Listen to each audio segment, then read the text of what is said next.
जो भक्त जिस भाव से जिस प्रकार का संबंध स्वीकार करके जिस तरह से भगवान का शरण में जाता है, भगवान ही उसको उसी भाव से, उसी संबंध से और उसी तरह से आश्रय देते हैं।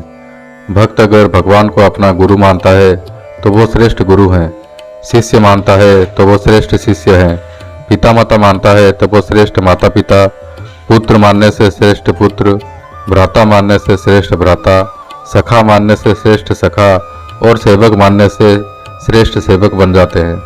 भक्त अगर भगवान के वियोग में व्याकुल हो उठता है तो भगवान भी भक्त के बिना व्याकुल हो जाते हैं। अर्जुन के भगवान के प्रति सखा भाव था, इसीलिए वो उन्हें सारथी बनाना चाहते थे। ऋषि विश्वामित्र भगवान श्री राम को अपना शिष्य समझते थे, इसलिए भगवान उनके शिष्य बने। इस प्रकार से भगवान भक्तों में जिस प्रकार का श्रद्धा और विश्वास देखते हैं वो वैसे ही बन जाते हैं।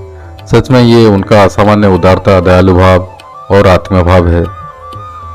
नमस्कार दोस्तों, मैं सूरज आप सभी व्यूअर्स को मेरे YouTube channel science of souls में स्वागत करता हूं।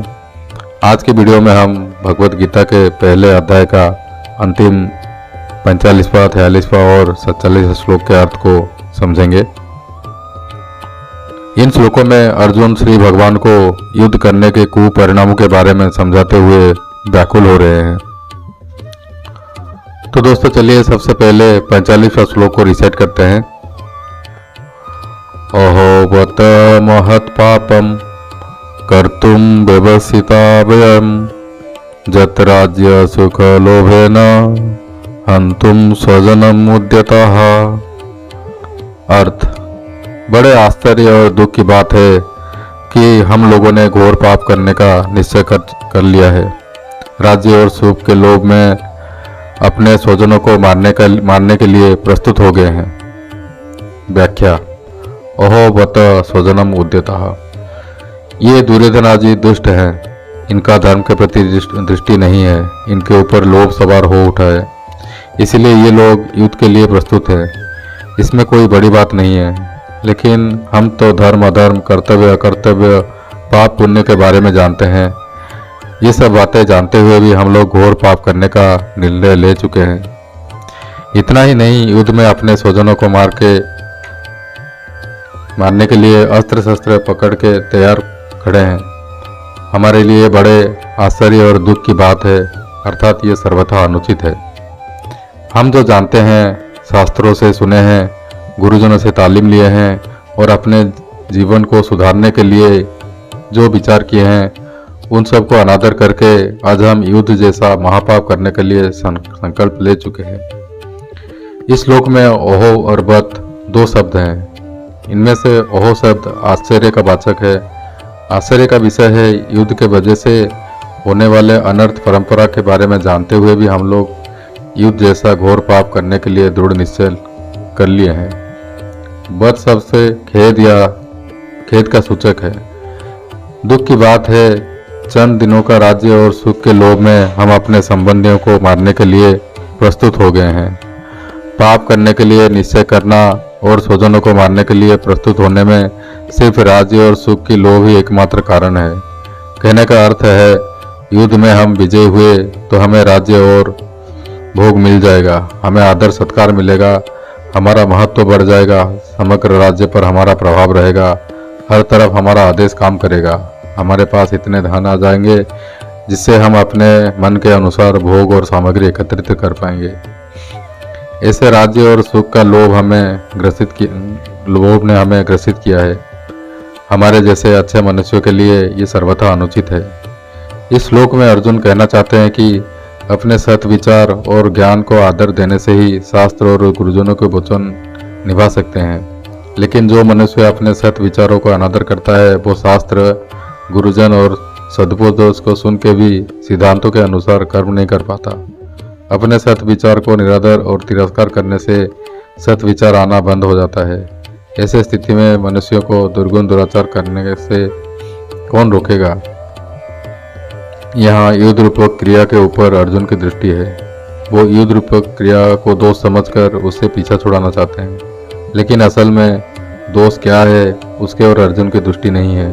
युद्ध में पारिवारिक मोह, स्वार्थभाव और कामना ही दोष है, लेकिन इन सब दोष के ऊपर दृष्टि ना रहने के कारण अर्जुन यहाँ आश्चर्य और खेद प्रकाश कर रहे हैं। वास्तव में ये कोई विचारशील धर्मात्मा और सूरवीर क्षेत्रियों के लिए अशोभनीय है।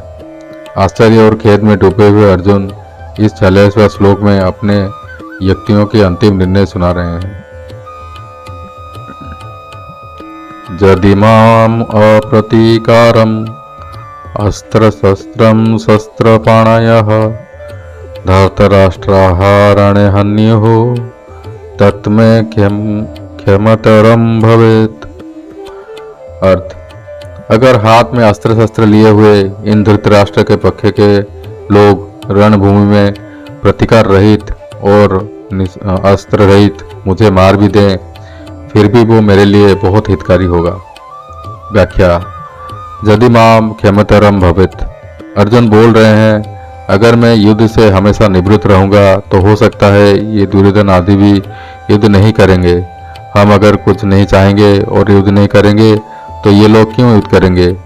अगर उत्तेजित होके और हाथों में अस्त्र शस्त्र धारण करके धृतराष्ट्र के पक्ष के लोग हमेशा के लिए उनका मार्ग निष्कंटक करने के लिए और शत्रुओं को समाप्त करने के लिए विचार करके युद्ध के लिए अनिच्छुक और अस्त्रविहीन मुझे मार भी दें, तो उनकी ये हत्या मेरे लिए हितकारी होगा। मैंने युद्ध में गुरुजनों को मारने का घोर पाप करने का जो निर्णय लिया है उससे प्रायश्चित हो जाएगा। तात्पर्य है, अगर मैं युद्ध ना करूं तो मुझे पाप से छुटकारा मिल जाएगा और मेरे कुल का नाश भी नहीं होगा। जो मनुष्य अपने लिए कोई विषय का वर्णन करता है तो वो खुद के ऊपर उस विषय का प्रभाव पड़ता है। वैसे ही अर्जुन अब जितना शोकाकुल हो रहे हैं, 28वें श्लोक में कथा का आरंभ करते समय वो उतना शोकाकुल नहीं थे। पहले वो युद्ध से पीछे नहीं हट रहे थे, लेकिन शोक में डूबकर बोलते बोलते वो युद्ध से पीछे हट रहे हैं और धनुर्बाण त्याग करके बैठ गए हैं। श्री भगवान ने सोचा अर्जुन को कहने का आवेग समाप्त हो जाए, उसके बाद मैं कहूँगा। अंतर्मन से शोक संपूर्ण रूप से निकलने के बाद अर्जुन के ऊपर मेरे वचनों का प्रभाव पड़ेगा, इसलिए भगवान बीच में कुछ नहीं बोले। विशेष कथन, अभी तक अर्जुन ने अपने आप को धर्मात्मा समझकर युद्ध से निवृत्त रहने को जो सब युक्तियाँ रखी हैं वो सब हमें सही लगता है, और भगवान आगे के श्लोकों में जो कुछ समझाएंगे वो हमें सही नहीं लग सकता।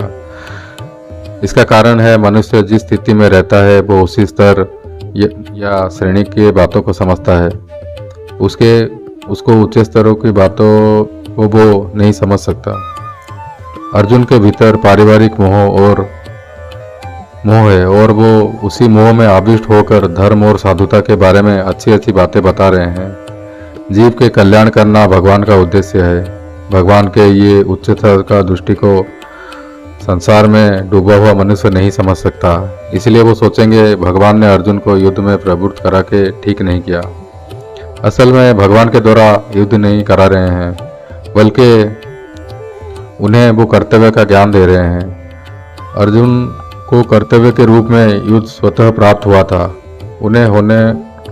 उन्होंने खुद युद्ध करने का विचार किया था और श्री भगवान को आमंत्रित करके युद्ध भूमि में लाए थे, लेकिन अब वो विचारों को अनिष्कारक समझकर युद्ध से पीछे हट रहे हैं, अर्थात अपना कर्तव्य पालन से विमुख हो रहे हैं। इसके लिए श्री भगवान बोल रहे हैं, युद्ध के लिए तुम जो अनिच्छा प्रकट कर रहे हो वो सिर्फ मोह है। समय अनुसार जो कर्तव्य प्राप्त हुआ है उसको त्याग करना उचित नहीं है। स्वजनों को देख के अर्जुन सोच रहे थे, मैं युद्ध नहीं करूंगा, न जोश्य, लेकिन श्री भगवान के उपदेश सुनने के बाद मैं आपकी आज्ञा पालन करूंगा कहेंगे, अर्थात अपना कर्तव्य निभाएंगे। वास्तव में युद्ध होना निश्चित था, क्योंकि समय के हिसाब से सभी का आयु समाप्त हो गया था। स्वयं भगवान भी विश्वरूप दिखाते समय अर्जुन से कह रहे हैं, मैं वर्धित काल हूँ और सबका संहार के लिए यहाँ आया हूँ।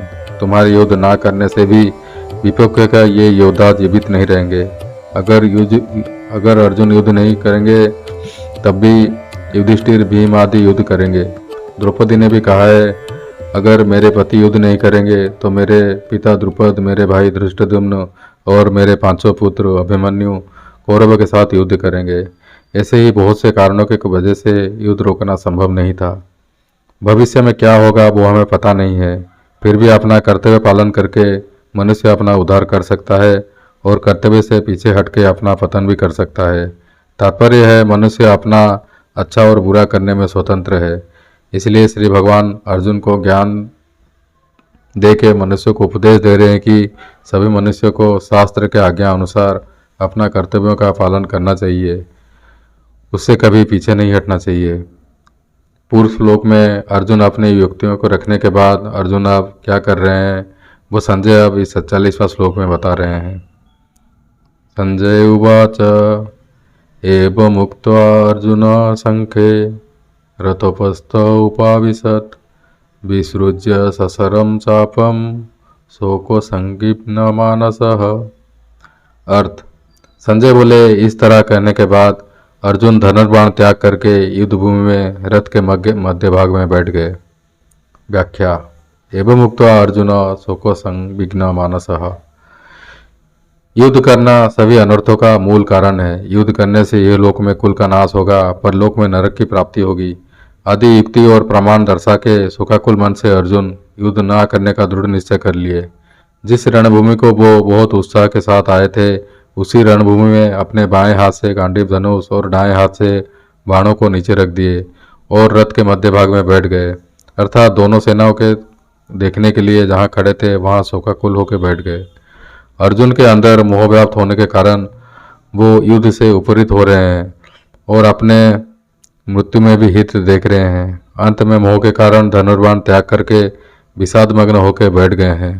मोह की इतनी महिमा है कि जो अर्जुन अपना धनुष उठा के युद्ध के लिए प्रस्तुत हुए थे वही अर्जुन धनुष को नीचे रख के अब अत्यंत शोकाकुल हो रहे हैं। इस प्रकार से ओम तत्सत ये भगवान नाम उच्चारण पूर्वक ब्रह्म विद्या और योग शास्त्रमय श्रीमद् भगवद गीता उपनिषद रूपक श्री कृष्ण अर्जुन संवाद में अर्जुन विषाद योग नामक पहला अध्याय समाप्त हुआ। दोस्तों, आज के लिए इतना ही। नेक्स्ट वीडियो में हम गीता के द्वितीय अध्याय का आलोचना शुरू करेंगे। वीडियो अच्छा लगे तो लाइक, कमेंट और सब्सक्राइब कर दीजिए। जय श्री कृष्ण।